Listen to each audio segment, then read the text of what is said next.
رئیس جمهور پیشین افغانستان افغانستان ترک کرد و کشور و ملت در توی یک حالت قرار داد. اللهم صل على روح مبارك سيدنا محمد في الأرواح.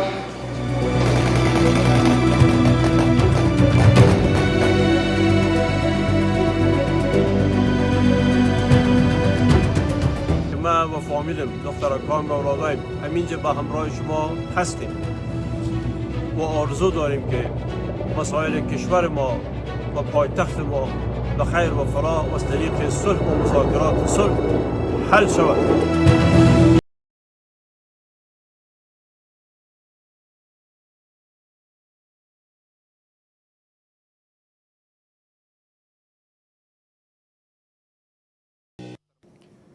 سلام، وخت بخیر. د تیر کال ټیک پر همدې ورځ د افغانستان د تاریخ مهمه پاڼه واوښته. د امریکا او لویدیځ په پوځي او مالي ملاتړ د افغانستان 100 کلن جمهوریت نسکور شو. اسلامي امارت 100 کاله د لویدیځ او جمهوریت پر خلاف مبارزه وکړه، خو په پایله کې د سولو خبرو او جګړې په دوړو کې جمهوریت لاره ورکه کړه او نسکور شو. پلازمینه کابل د اسلامي امارت د ځواکونو لاسته ولوېد. نن پر همدغه موضوعات باندې بحث کوو چې په تیر یو کال کې د اسلامي امارت د حاکمیت کې څه تیر شول. له دې سره چې نړیوالو لخوا څخه ډیری خبرې وشوې. د بشري حقونو د نقص مسله، د میرمنو د کار او د زده کړې څخه پاتې کېدو مسله، لاسته راوړنې او همدارنګه د راتلونکي لپاره برنامې څه دي. ولې اسلامي امارت په یو کال کې ونه توانید چې نړیوال مشروعیت ترلاسه کړي؟ زما د نن شپې د خپرونې میلمه هم د اسلامي امارت ویاند او د اطلاعات او کلتور وزارت مرستیال ذبیح الله مجاهد دی. مجاهد صاحب ډېره زیاته مننه چې وخت مو راکړی دی. بحث به له دې پیل کړم. احساس مو څه دی؟ بسم الله الرحمن الرحیم. حامد او مصلیاً اما بعد. لومړی تاسې ستاسو محترمو لیدونکو ته او همکارانو ته مو د زړه له کومې سلامونه او احترامات وړاندې کوم. بلې تیر کال دا وخت ډېرې مهمې شیبې وې چې اسلامي امارت په همداني نن ورځ باندې وتوانېد چې کابل ته خپل ځواکونه را دننه کړي او د هیواد هغه ټول اختیارات په لاس کې واخلي چې د حکومت پورې اړه لري. نو احساسات هم ښه دي ځکه دا د بریا ورځ وه، دا د افغان ملت د ارمانونو د پوره کېدو ورځ وه او دا هغه ورځ وه چې نور اشغال پای ته رسېدونکی و. په تیر یو کال کې اسلامي امارت څه کړي؟ په دې مورد څو شیانو ته اشاره کولی سو. یو په نظامي برخه کې دا ډېره لویه لاسته راوړنه وه چې اسلامي امارت وتوانېد افغانستان خاوره د بهرنیو ځواکونو له شتون څخه پاکه کړي. دا یوه ډېره لویه لاسته راوړنه وه ځکه یرغلګر هیوادونه دلته د دې دپاره راغلي وو چې اوږدمهاله شتون ولري او له دې جینه بیا پایګاوې جوړې کړي او آسیا کنټرول کړي. د خبرو پلانونو ترهریزو نه داسې معلومېده داسې دا دومره اوږد اعمال او اهداف د دوی کوتا سول او موږ وتوانېدو د مبارزې په پایله کې د دوی شتون ته د پای ټکه کړي. دا ډېر لویه لاسته راوړنه وه. دومره لویه لاسته راوړنه دا ده چې په افغانستان کې یو ډېر پراخ جنګ و. کلي، ولسوالۍ او ولایت ټول تهدیدېدل او د دې جنګ لمنه ټوله سوه. دا جنګ آرام سو او صفحه واوښته. دا ډېر بله لویه لاسته راوړنه. درېیمه لویه لاسته راوړنه دا ده چې په افغانستان کې به په روزمره شکل باندې د دواړو خواوو تقریبا تر 100 پورې ځوانان ضایع کېدل د جنګ په نتیجه کې. همداراز خلکو خپل خپلوان له لاسه ورکول او زرګونه کسان په زندانونو کې بې سرنوشته پراته وو. د ټول تعالی پاک نجات ورکړ زموږ په راتګ سره. او نور لوی لاسته راوړنې هم مثلا فساد پای ته ورسېد، رشوت پای ته ورسېد، غصب پای ته ورسېد. هغه ملوک الطوایفي یا سمتي ویش په حکومتدارۍ کې چې بیت المال هم تقسیمول، چوکۍ هم تقسیمول، هر څه په شخصي اهداف باندې څرخېدل، هغه ټول پای ته ورسېد. هر څه ملي سول، د ملت سول او داسې څوک منځ ته راغله چې هغه امین خلک دي. د بیت المال په ساتنه کې امانت دار. تاسو که د بحث د امنیتي او د جګړو د پای بحث وکړ، په وروستیو ورځو کې یو ډول ناامني تاسو به هم د شیانو خلک کې ویرولي دي، د خلکو اندېښنې زیاتې کړي دي. په پلازمینې په ګډون په ولایتونو کې چاودنې وشوې او همدارنګه د داعش خبرې هم را مطرح شوې. څه فکر کوئ د دې مهار کېدل؟ څو علتونه لري. یو هیواد چې له 40 کالونو وروسته د جنګ راوځي او ثبات خواته ځي، طبعا دغسې نزله او زکام به وي یو څه وخت. دا ځکه تړلی ده چې خلک مسله دي، تر اوسه پورې انفجاري مواد لاسرسی ورته اسانه ده او بل هغه امنیتي ارګانونه چې جوړ سي هغه داسې سل په سلو کې پروفیشنل او روزل سوي یا هغه وسایلو نه استفاده نه ده پیل سوي چې هغه د امنیت په لا ټینګښت کې ډېره ګټور وي. خو په عموم کې وضعیت ډېر ښه ده. مثلا موږ چې کله په هیواد باندې خپله ولکه ټینګه کړه هغه وخت یې زندانونه ځینې داعشي کړۍ ووتلې، تقریبا اټکل دا اوس تر 1800 پورې داعشان د زندانونه د باندې وتلي دي او دا نو طبعا یو تعدید و. خو موږ د یو کال په موده کې بیرته وسو کولی چې زیات له 1200 نه بیرته واچوو زندانونو ته وینیسو او د 600 په شاوخوا کې له منځه وړي دي د عملیاتو په نتیجه کې. او دلته هم چې کوم چاودنې کېږي یا کله کله په ملکي ځایونو باندې مثلا د ګلدان کې چاودنه، مثلا په کراچۍ کې چاودنه یا په مسجد کې چاودنه، دا هغه څه دي چې دښمن نور ناتوانه سوی هغه سیجونه چې مثلا نظامي ځای ده یا حکومتي ځای ده یا محفوظ ځای ده هغو ته ځان نشي رسوی. نو داسې یو اخلال رامنځته کوي چې امنیت صرف تر سوال لاندې راولي که نور دوی هدف نه لري. ځکه د ملکي خلکو وژل د چا دپاره هدف نه ده او نه مشروع ده او نه هم توجیه لري. نو داسې اهداف چې دوی لاسه اچي دا د دوی د ضعف اخري نقطه ده. زه باوري یم چې دا به کم موده وي، عاملین یې نیول کېږي او مجازات کېږي. د داعش پر وړاندې مبارزه مو څه ډول ده؟ موږ لومړی سر نه د داعش پدیدې پر وړاندې ډېر جدي یو. تاسو به په یاد کړئ چې داعش را پیدا په زابل کې موږ یو ډېر کلک جنګ ورسره وکړو، ټول له منځه یې وړل. په جوزجان کې مو دغسې له منځه یې وړل، په ننګرهار کې مو له منځه یې وړل. خو د تیر کابل ادارې تر چتر لاندې دوی دلته ژوند کاوه په ښار کابل کې او پخې ځالګۍ یې درلودلې چې د هغو ډېری له منځه تللي دي. اوس زه فکر کوم یو 2% 3% به دوی په نامرئي شکل باندې پاتې وي. نور د افغانستان د خلکو حمایت له دوی سره نشته، د همکاري ورسره نشته. دوی به انشاءالله په لنډ وخت کې د امها په حالت کې دي انشاءالله. په وروستیو کې یو بل بحث چې د امنیتي برخه کې رامنځته کېږي د امریکا هوایي پیپلټ برید و چې د کابل په زړه شیرپور سیمه کې وشه او د القاعده د ډلې مشر ایمان الظواهري د وژل کېدو خبره رامطرح شوه. نظر مو څه دی؟ اصلا خو دغه موضوع ټول تر اوسه د ادعا په حد کې ده چې دوی څرنګه هدف ونیو، څوک یې هدف کړ. خو د عمل تجاوز دا موږ وغواند امریکایانو سره موږ جدي نیولې دا موضوع چې دا کار دوی باید نوی کړی، ځکه دا نقص دغه تړون داسې موږ سره په دوحه کې لري او بل د بل هیواد حریم نقض کول دا په خپله پایلې لري، عواقب لري چې امریکا باید په دې کې متوجه واوسي. او یو اساسي خبر دا چې افغانستان کې موږ درسته په مځکه باندې تسلط پیدا کړ، ولې فضا لا تر اوسه هم د موږ په کنټرول کې ځکه نه ده چې موږ هغه وسایل چې فضا پې کنټرولېده یا هغه الوتکې چې فضا کنټرولېده هغه هم امریکایانو له منځه وړې. کله چې امریکایان وروستي ځل له افغانستانه وځي نو دوی هغه هوایي ډګر چې اوسېدل هلته هغه رادار له منځه وړي، د فضا د کنټرول وسایل له منځه وړي. او هغه الوتکې هم چې پخوا افغانستان درلود د جیټ الوتکې وي، هغه بلند پرواز الوتکې وي، هغه یې ټول له منځه وړي دي.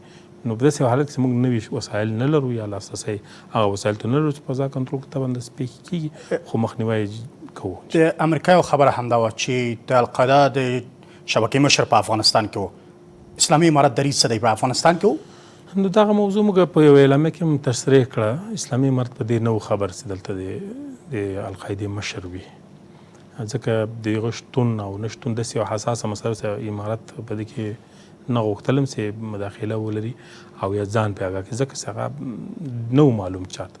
او داسې اوس دلته نږدې پیدا سو ممکن افرادو نه استفاده سوي که ثابته سي او په دې باندې تحقیق روان ده، څېړنه روان ده. کله چې څېړنه پای ته ورسېږي دې سوالو ته بشپړ ځواب بیا پیدا کېږي.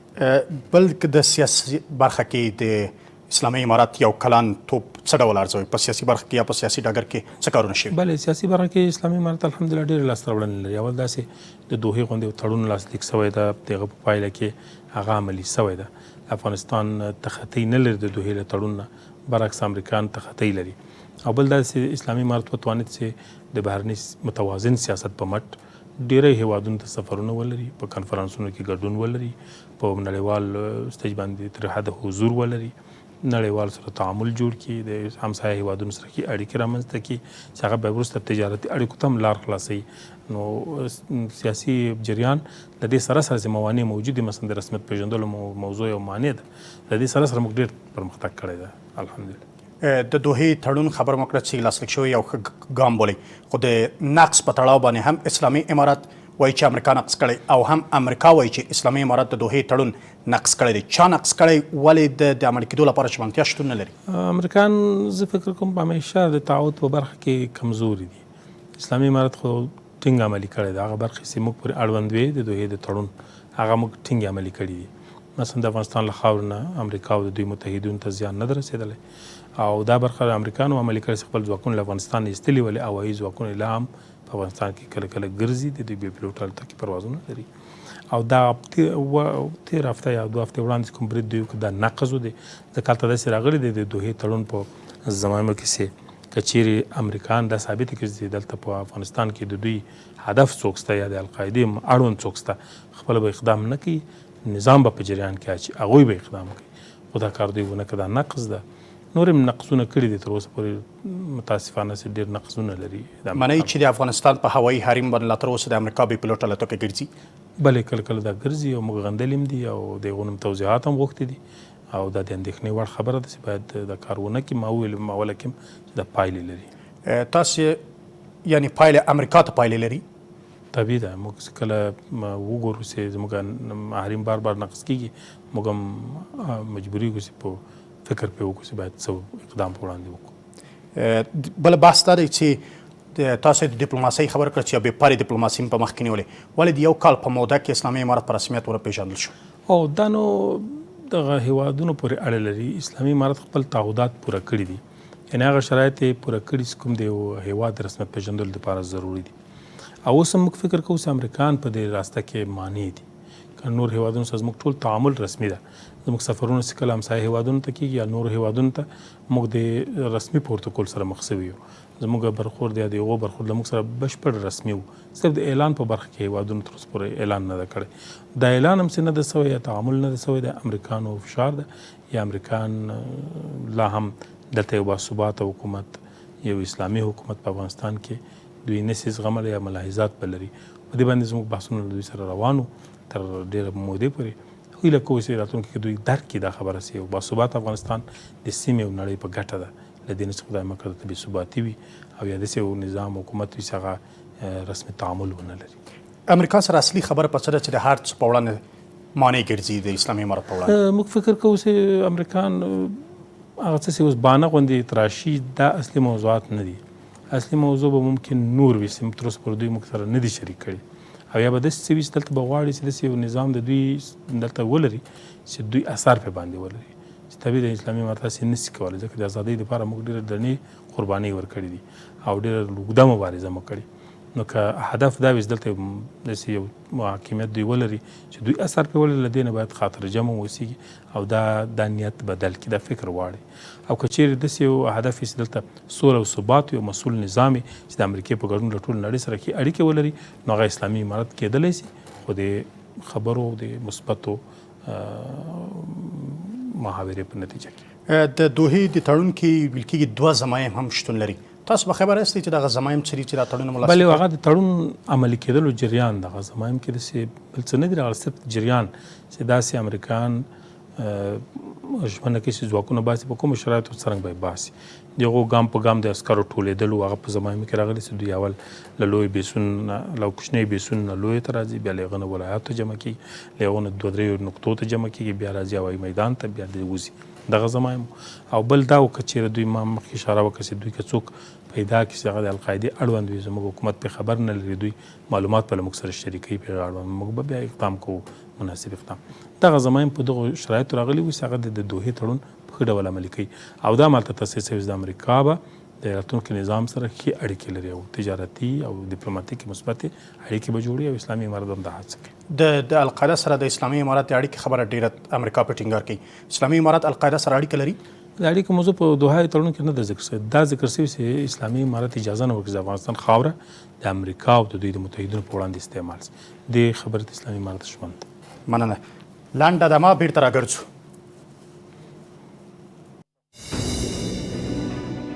رئیس جمهور پیشین افغانستان را ترک کرد و کشور و ملت در توی رکالت قرار داد. اللهم صل على روح مبارك سيدنا محمد في الأرواح.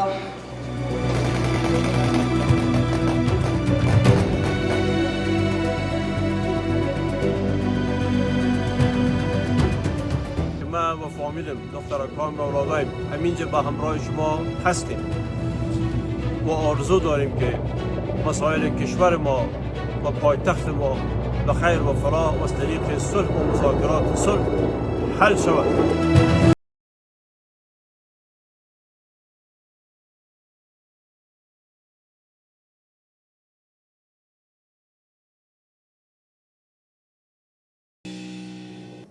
بیا هم ښه راغلاست.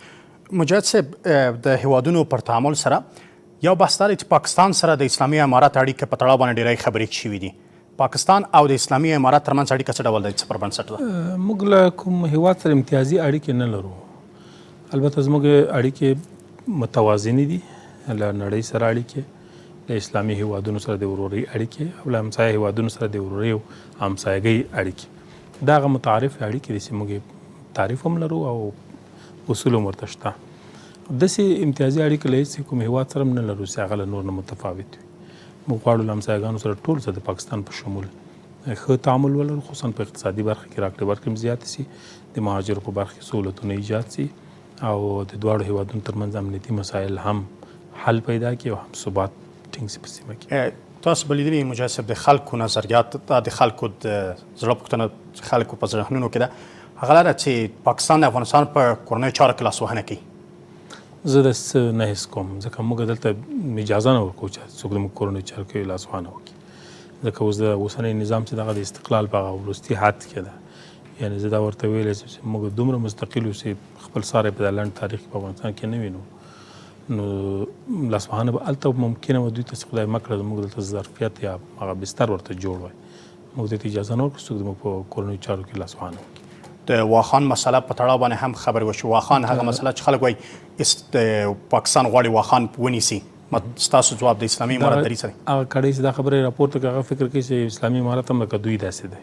حال داسې نه دی، لوی اشتباه کوي. دوم د واخان موضوع ټول د فیسبوکي ادعاو په اساس کوم سند وجود نه لري. اسلامي امارت د خپلې خاورې له بلیس نه دفاع کوي او هېچا سره هېڅ نوع تعامل په خاوره باندې نشي کولی. واخان زموږ د خاورې جز ده. نن دفاع وزیر په وینا کې وویل چې واخان زموږ د هیواد د سر حیثیت لري، موږ په دې باندې سر ورکولو ته آماده یو، نه واخان ورکولو. د ایران سره مو اړیکه څه ډول ده؟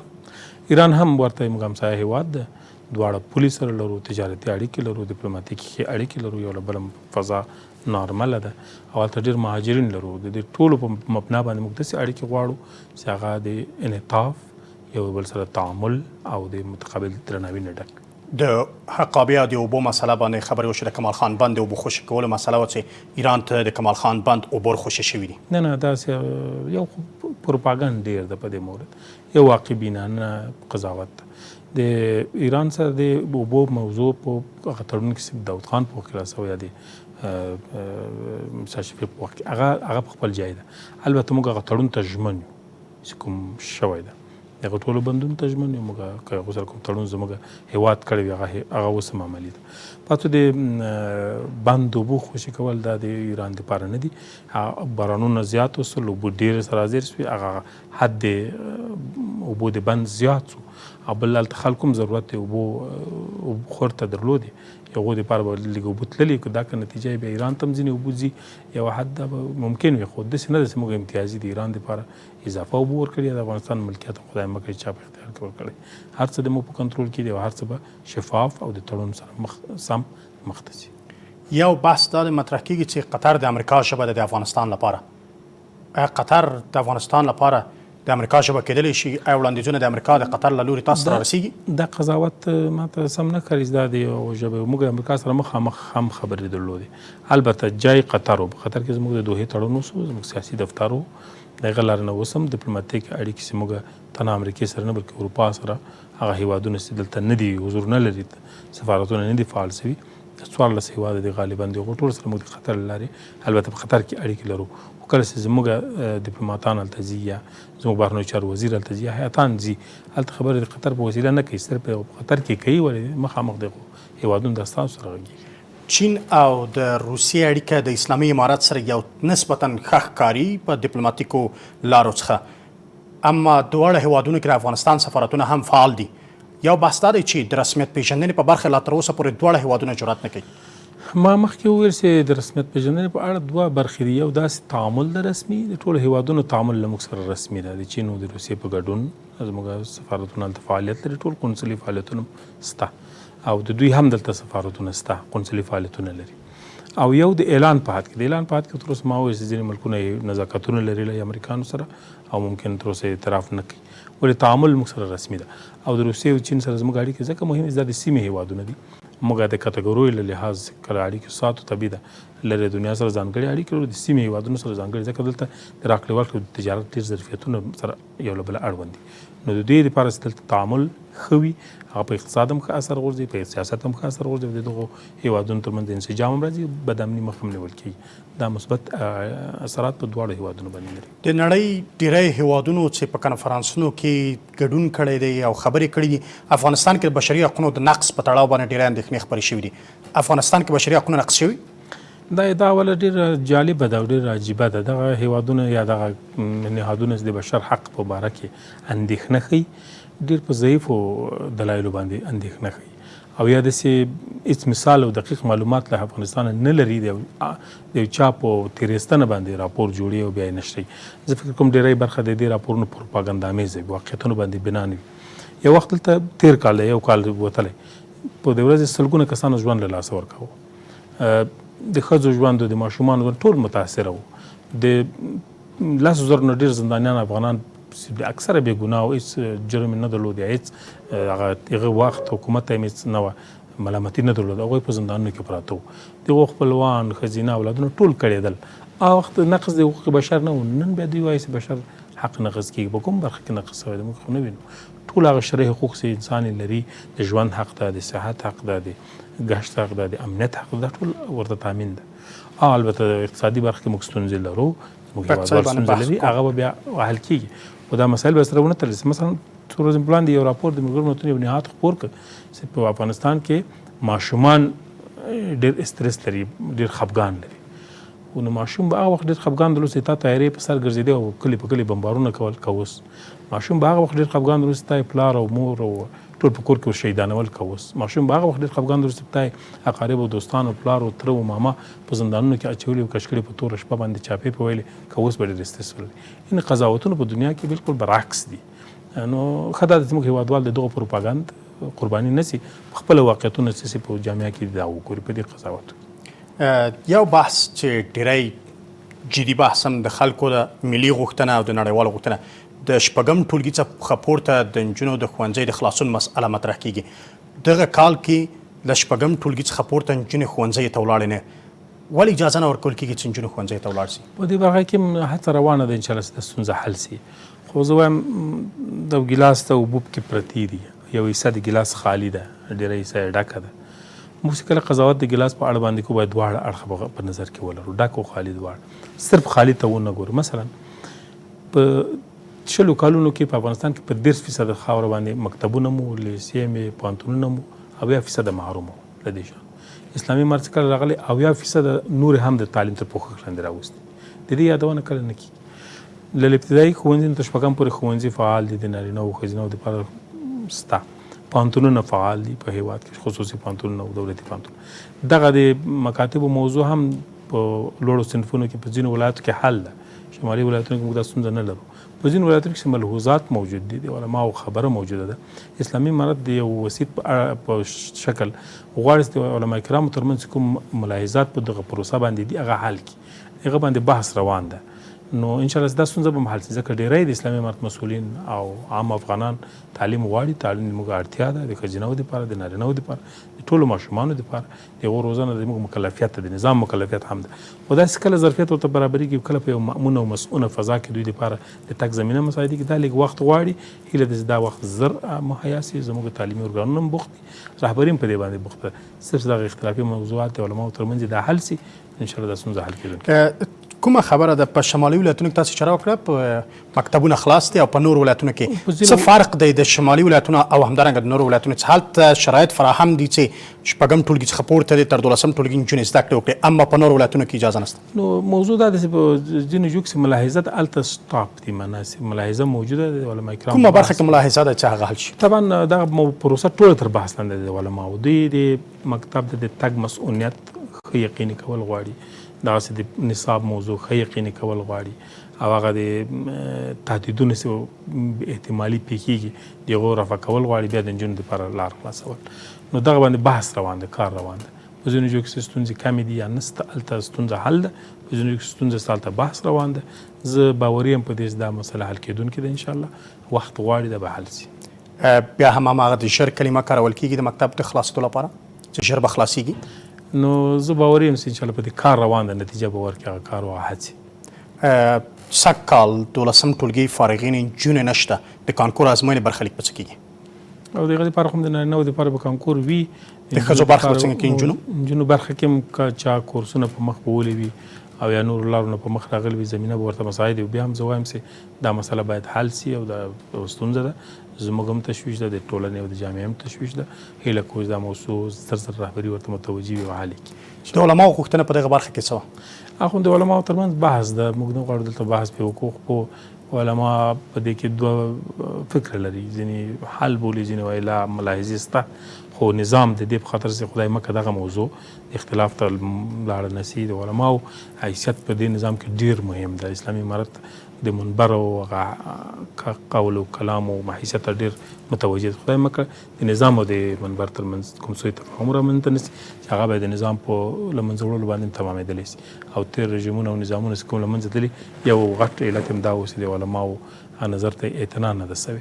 اسلامي امارت چې د علماو کور ده، پخپله د علماو په مټ دیجي ته رارسېدلی، نسي کولی چې هغو نظر وغورځي له نظره. طبعا دغو موضوعات باید حل سي، بیا به اسلامي امارت اقدام کوي.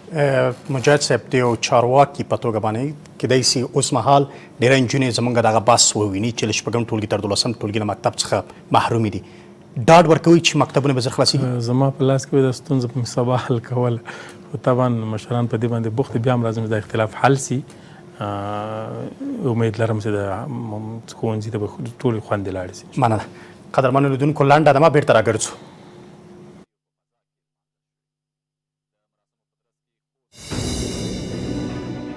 رئیس جمهور پیشین افغانستان را ترک کرد و کشور و ملت در توی یک حالت قرار داد. اللهم صل على روح مبارك سيدنا محمد في الأرواح.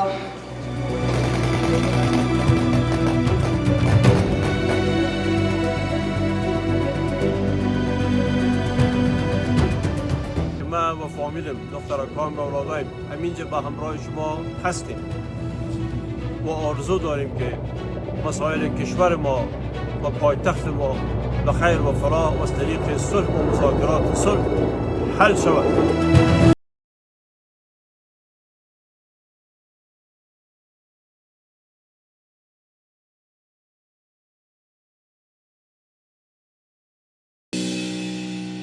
بیا هم ښه راغلاست. مجاهد صاحب، په یو کال کې میرمنو وضعیت او همدارنګه د رسنیو وضعیت هم اغېزمن شو.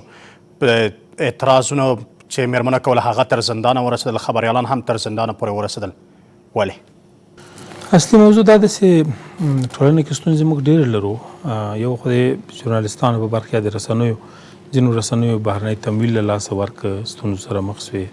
د ځینو هغه مشران د باندې ووتل، تېښتې په ضمن کې رسنۍ یې سرپرست او پاتې شوې. زموږ له خوا رسنیو ته ستونزه نه ده پیدا شوې.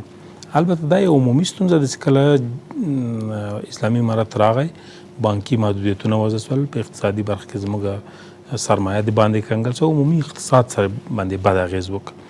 دغه بد اغېز کېدل چې رسنۍ طبعا د اعلاناتو له لارې تمویلېدي، اکثره یې ضعیفه شوې، معنی د اقتصادي منابعو د لاسته ورکړو. اسلامي امارت کوشش کوي چې رسنۍ بیرته تقویه سي، رسنۍ بیرته سره مهانګه سي، جمع سي.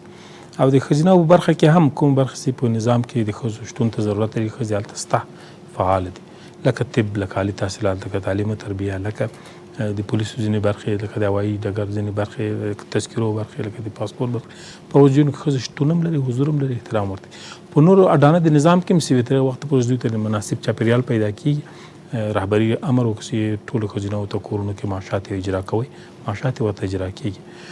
او دغه ځینې اعتراضونه چې کېږي، یا ځینې کړۍ یا ځینې ښځې عنوانوي د باندې راباسي، شمېر د ګوتو په شمېر وي، د دې تر شا د باندې لاسونه وي. موږ هغه منابع هم کشف کوو چې دوی ته لارښوونې کوي. او یا خبرې په لاس ورکوي او یا آشوب جوړول غواړي. او بل مظاهرات چې وي تظاهرات او قانوني په شکل باندې باید وسي. مانه عدلیې وزارت نه اجازه واخیستل سي، استخبارات په جریان کې سي، د پیل د مظاهراتو د پای جریان شریک سي، عنوان شریک سي، او شعار شریک سي، بیا اجازه ورکول کېږي.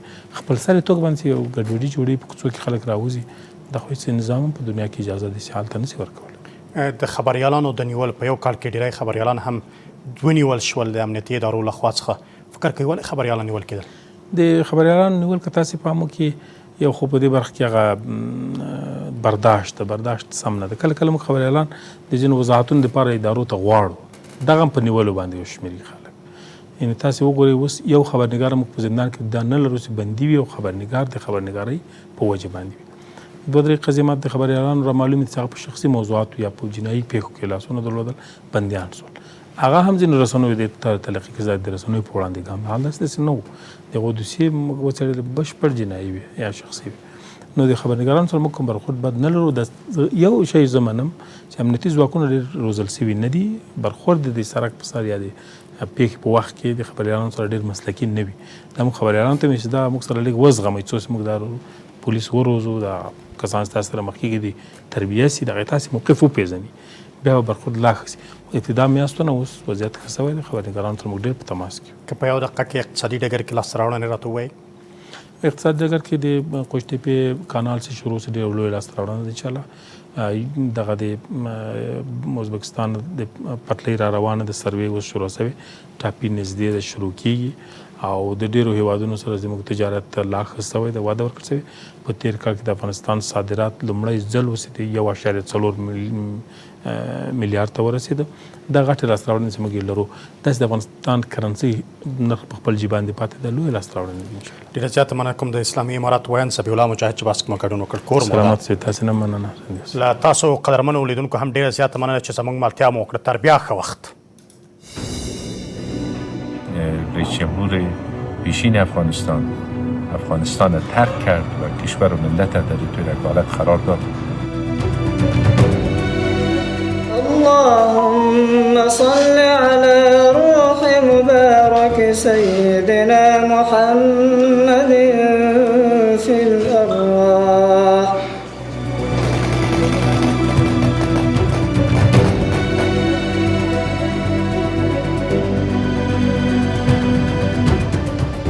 و فامیلم، دخترکان و اولادایم همینجا به همراه شما هستیم و آرزو داریم که مسائل کشور ما و پایتخت ما به خیر و فلاح و از طریق صلح و مذاکرات صلح حل شود.